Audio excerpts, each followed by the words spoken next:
दिल्ली के मंत्री और आप नेता सौरभ भारद्वाज कहते हैं, जब वह यानी अरविंद केजरीवाल जेल गए थे तो पार्टी के सभी 4 बड़े नेता जेल में थे।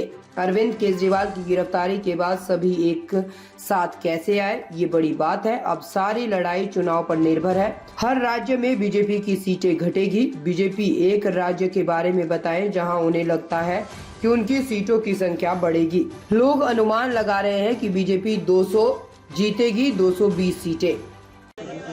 देखिए, मुख्यमंत्री जी ने ये कहा कि जब मैं जेल गया उस समय सत्येंद्र जैन जेल में थे, मनीष सिसोदिया जेल में थे, संजय सिंह जेल में थे और उनके जाने के बाद तो चारों पार्टी के बड़े नेता जेल में थे।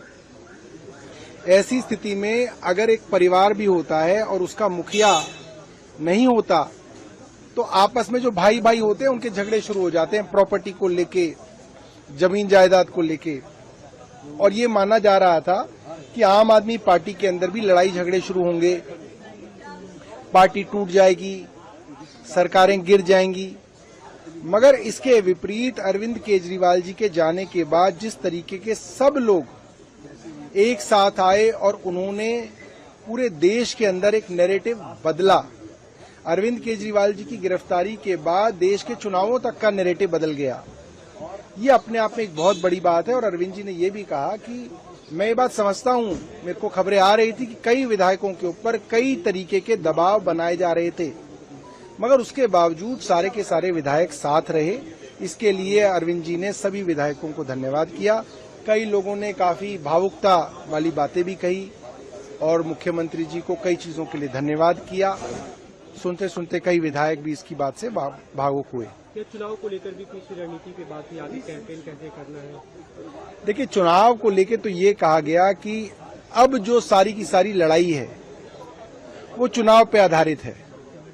आपके साथ जो भी हुआ उस सब का जवाब आपको वोट से देना है और हर विधायक को लग जाना है कि किसी तरीके से भी सारी सीटें दिल्ली की जितानी है। एक दूसरा मुद्दा है सर, कल जो सीएम ने प्रधानमंत्री को उम्र को लेकर जो बात की थी कि 75 साल की इस तरह की सीमा उन्होंने तय कर रखी है, उस पे रिप्लाई आया गृह मंत्री अमित शाह का। उन्होंने कहा कि ऐसा बीजेपी के कानून में, बीजेपी के संविधान में ऐसी कोई बात नहीं लिखी गई है और देश भर के लोग चाहते हैं कि नरेंद्र मोदी प्रधानमंत्री बने रहे। अब देखिए, इस विषय में तो मुख्यमंत्री जी आज क्या कहते हैं प्रेस कॉन्फ्रेंस करेंगे, तो आप उनसे सवाल पूछ सकते हैं।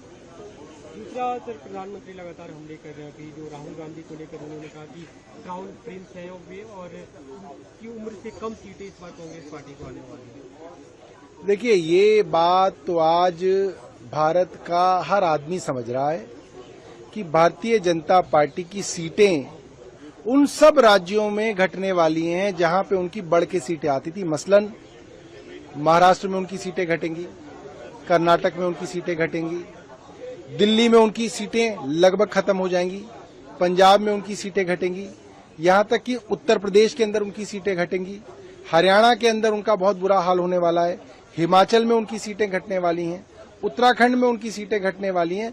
कुल मिला के जितने भी स्टेट्स में उन्होंने लगभग 100% या 90% का प्रदर्शन किया था, उन सब राज्यों में सीटें घट रही हैं। भारतीय जनता पार्टी एक कोई राज्य बताए जहां पे वो कह रहे हैं कि हमारी सीटें बढ़ेंगी, कोई एक राज्य बताएं।